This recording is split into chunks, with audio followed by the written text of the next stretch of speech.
house has been in my family since 1910, and I've lived here for 34 years.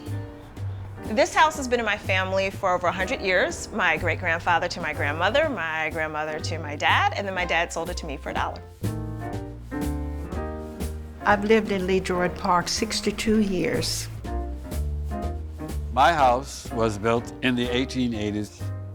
This porch has been a gathering spot for many community dwellers. Sometimes I have had porch dwellers all day long. I did not serve the wine, I did not serve the beer, and they still came. But time has kind of changed now. The old camaraderie has now passed on to the next generation. LeDroit Park was established in 1873 as a predominantly white community, but by World War I, it had become majority African American, primarily due to its proximity to Howard University, which was established to educate African Americans after the Civil War.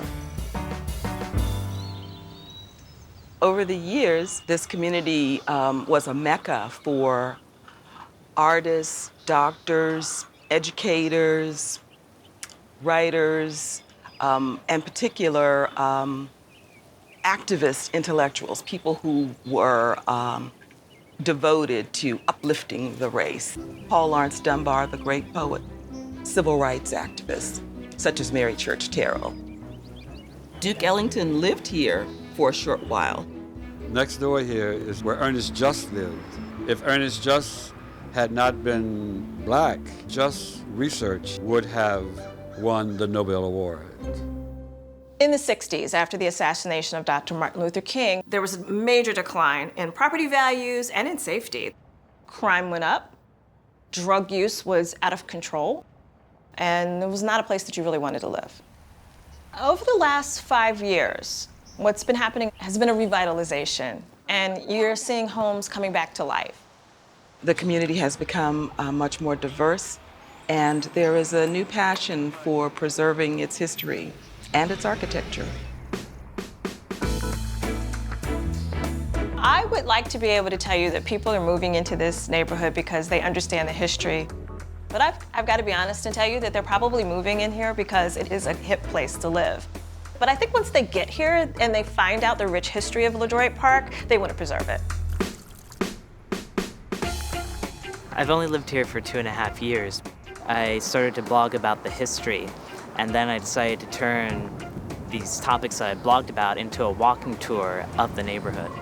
The Syphax family lived here. They were descendants of Martha Washington's nephew. This house here, the White House, is the house of Walter Washington. He was the first mayor of Washington.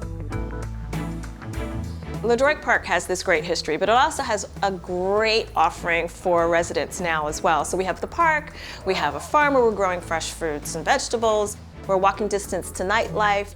I am happy about the revitalization that has occurred in LeDroit Park. However, it is a two-edged sword. Many of the people who have lived here for a long time can no longer afford to live here.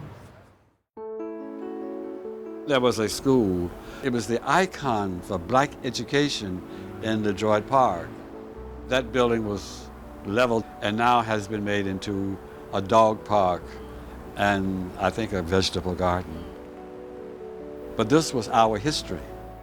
I really hope that we as a community can come together to make decisions about LeDroit, about the property here, about open spaces here, about the legacy that we want to leave for the children that are going to be growing up here.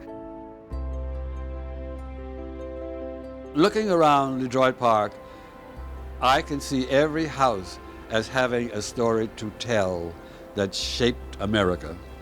As I have tried to tell the story, I hope the younger group will tell the story, because it's a story that truly deserves to be told.